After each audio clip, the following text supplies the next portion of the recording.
충격이라는 단어조차 부족하다. 이번 논란의 본질은 한 개인의 일탈이 아니라 그 일탈이 어떻게 가족 전체의 이미지와 책임으로 확장되는지를 보여주는 극단적인 사례라는 점이다. 홍서범 조갑경 부부의 이름이 다시 수면 위로 떠오른 이유는 단 하나다. 아들의 사생활 문제였지만 대중은 그 화살을 부모에게 향했다. 왜일까? 우리는 지금 어디까지를 개인의 영역으로 보고 어디부터를 공인의 책임으로 간주하고 있는가?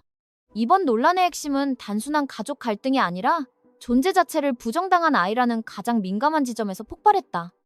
홍서범 조갑경 부부가 손녀의 홍씨성을 거부하고 어머니 성으로 출생신고를 강요했다는 주장. 더 나아가 혼외자라는 표현까지 등장했다는 점에서 이 사건은 이미 감정의 선을 넘어섰다. 여기서 대중이 분노하는 이유는 단순하다. 책임의 문제가 아니라 인정의 문제이기 때문이다. 결혼식까지 올린 관계에서 태어난 아이가 있음에도 불구하고 성을 인정하지 않는 선택은 무엇을 의미하는가? 법적 문제를 떠나서 사회적으로 가족으로 받아들이지 않겠다는 메시지로 익힐 수밖에 없다. 특히 한국 사회에서 성씨는 단순한 이름이 아니라 혈통과 소속의 상징이다. 그렇다면 이 선택은 단순한 행정 절차가 아니라 관계 단절 선언으로 해석될 여지가 충분하다. 이 지점에서 대중의 감정은 급격히 격화된다. 더 큰 문제는 혼외자라는 표현이다. 이 단어는 법적 용어를 넘어 강한 낙인을 동반한다. 아이에게는 아무런 선택권이 없음에도 불구하고 가장 무거운 책임의 언어가 전가된다. 그래서 댓글 반응에서도 반복적으로 등장하는 질문이 있다. 아이가 무슨 죄인가?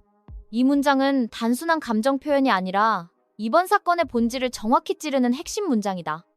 여기에 또 하나의 불씨가 더해진다. 바로 딸의 발언이다. 아버지는 예쁜 여자를 좋아한다는 식의 과거 발언이 다시 소환되면서 상황은 완전히 다른 국면으로 들어간다. 이 발언이 단순한 예능용 농담이었는지 아니면 실제 성향을 반영한 것이었는지에 대한 해석 싸움이 시작된 것이다. 특히 아들의 외도 논란과 결합되면서 대중은 이 사건을 개인의 일탈이 아니라 가정 내 반복된 패턴으로 읽기 시작한다. 이 지점이 가장 위험하다. 하나의 사건이 가족 전체의 이미지로 확장되는 순간이다. 과거 예능에서 소비되었던 가벼운 발언들, 부부간의 갈등, 이성 관련 농담들이 지금 와서 하나의 맥락으로 묶인다. 대중은 묻는다. 이것이 우연인가 아니면 축적된 결과인가? 그리고 이 질문에는 쉽게 반박하기 어려운 힘이 있다. 조갑경이 이혼을 하지 않는 이유에 대한 부분 역시 중요한 논쟁 포인트다. 과거 발언들을 보면 헤어지면 더 좋은 여자를 만날 것 같다는 식의 언급이 있었다. 이 발언은 단순한 농담으로 소비되었지만 지금의 상황에서는 전혀 다른 의미를 갖는다. 왜 관계를 유지하는가에 대한 의문이 단순한 개인 선택을 넘어 구조적 관계로 해석되기 시작하는 것이다. 감정이 아니라 계산 혹은 체념이라는 시선까지 등장한다. 또 하나 짚어야 할 것은 대응 방식이다. 이번 사건에서 가장 큰 아쉬움으로 지적되는 부분은 초기 대응이다. 양육비를 지급했다는 주장, 연락을 받지 못했다는 해명. 이 모든 발언들이 오히려 상황을 진정시키기보다는 논란을 확장시키는 역할을 했다. 왜냐하면 대중이 원하는 것은 사실 설명이 아니라 태도였기 때문이다. 책임을 어떻게 인식하고 있는지, 그리고 피해자에 대한 공감이 존재하는지, 이 두 가지가 빠진 상태에서의 해명은 설득력을 얻기 어렵다. 이번 사건의 핵심은 명확하다. 당사자는 연예인이 아니다. 그럼에도 불구하고 논란은 연예인 부모에게 집중된다. 이것은 단순한 관심의 문제가 아니다. 한국 대중문화가 오랫동안 구축해온 연예인 공인이라는 인식 구조 때문이다. 이 구조 안에서는 개인의 성공이 가족 전체의 이미지로 확장되며 동시에 개인의 실패 역시 가족 전체의 책임으로 귀속된다. 문제는 여기서 발생한다. 이 확장이 과연 정당한가? 법적으로 보자면 책임은 명확히 개인에게 귀속된다. 성인이 된 자녀의 행동에 대해 부모가 법적 책임을 지는 경우는 극히 제한적이다. 그러나 대중의 시선은 법과 다르게 움직인다. 도덕적 기대라는 보이지 않는 기준이 작동하기 때문이다. 연예인은 단순히 작품이나 방송으로 소비되는 존재가 아니라 삶 자체가 콘텐츠로 소비된다. 그렇다면 그 삶에 포함된 가족 역시 평가의 대상이 되는 것이 자연스러운 흐름일까? 아니면 위험한 과잉 해석일까? 이 지점에서 가족 리스크라는 개념이 등장한다. 연예인의 영향력이 커질수록 가족의 행동 하나하나가 잠재적 리스크가 된다. 과거에도 유사한 사례는 존재했다. 자녀의 사업 논란이 부모의 방송 이미지에 직격탄을 날렸던 사건, 혹은 가족 구성원의 발언 하나가 브랜드 가치에 영향을 미쳤던 사례들. 이 모든 사건들이 공통적으로 던지는 질문은 같다. 연예인의 영향력은 어디까지 책임을 요구하는가? 이번 논란이 더욱 민감하게 받아들여지는 이유는 사적 영역의 붕괴 때문이다. 외도 의혹, 양육비 문제, 가족 갈등. 본래라면 철저히 개인의 사생활로 남아야 할 영역이다. 그러나 연예인 가족이라는 이유만으로 이영혁은 살부전익 담론의 장으로 끌려 나온다. 여기서 대중은 단순한 관찰자가 아니다. 평가자이며 때로는 판결자 역할까지 수행한다. 이 구조 속에서 당사자들은 어떤 선택을 할 수 있는가? 침묵하면 회피라는 비판이 쏟아진다. 입장을 밝히면 논란이 확대된다. 이 딜레마는 연예인 가족이 반복적으로 겪는 구조적 문제다.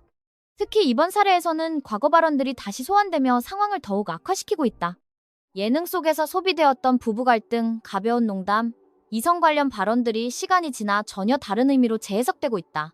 그 당시에는 웃고 넘겼던 장면들이 지금은 불편함과 분노의 근거로 작용한다. 여기서 중요한 포인트가 하나 더 있다.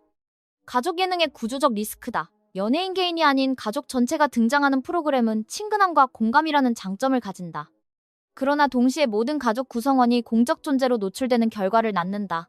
이 노출은 시간이 지나 예상치 못한 방식으로 되돌아온다. 과거의 발언, 태도, 관계 설정이 현재의 사건과 연결되며 하나의 서사로 재구성된다. 그리고 그 서사는 종종 당사자에게 불리하게 작용한다. 실제로 이번 사례에서도 과거 방송 속 발언들이 집중적으로 재조명되고 있다. 아내를 향한 발언, 이성에 대한 태도, 가족 간의 대화 방식. 이 모든 요소들이 단순한 예능적 장치가 아니라 인물의 본질로 해석되고 있다. 대중은 묻는다. 그때의 말들이 정말 농담이었는가? 아니면 이미 드러난 신호였는가? 이와 동시에 현실적인 타격도 발생하고 있다. 방송 출연에 대한 부담, 시청률 하락, 여론 악화. 특히 예능 프로그램은 시청자의 감정에 민감하게 반응한다. 특정 인물에 대한 거부감이 형성되면 그것은 곧바로 시청률로 이어진다. 제작진 입장에서는 리스크를 감수할 이유가 없다. 결과적으로 출연 기회는 줄어들고 기존 이미지 역시 회복이 어려워진다. 더 나아가 경제적 영향도 무시할 수 없다. 공연 티켓 판매, 광고 계약, 브랜드 이미지. 논란은 단순히 이미지 손상에 그치지 않고 실질적인 수익 구조에도 영향을 미친다. 특히 팬덤이 중요한 산업 구조에서는 여론의 변화가 곧바로 소비 행동으로 이어진다. 취소, 보류, 외면? 이 세 가지는 연예인에게 가장 치명적인 신호다. 그렇다면 해결책은 무엇인가? 많은 이들이 빠른 사과와 명확한 입장을 이야기한다. 그러나 현실은 그렇게 단순하지 않다. 사과는 또 다른 논쟁을 낳고 입장은 새로운 해석을 불러온다. 결국 중요한 것은 타이밍과 방식이다. 감정을 자극하는 대응이 아니라 상황을 정리하는 대응이 필요하다. 하지만 이것이 말처럼 쉬운 일은 아니다. 이번 사건은 특정 인물의 문제가 아니다. 한국 사회가 연예인을 어떻게 소비하고 있는지, 그리고 그 소비 방식이 어떤 책임을 요구하고 있는지를 보여주는 사례다. 우리는 연예인의 성공을 가족의 이야기로 확장해 소비해왔다. 그렇다면 그 실패 역시 같은 방식으로 소비하는 것이 과연 공정한가? 그렇다면 여기서 다시 질문을 던져야 한다. 부모는 어디까지 책임져야 하는가? 성인이 된 자녀의 행동까지 책임져야 하는가? 이 질문 자체는 정당하다. 하지만 이번 사건에서 대중이 문제 삼는 지점은 다르다. 법적 책임이 아니라 도덕적 태도다.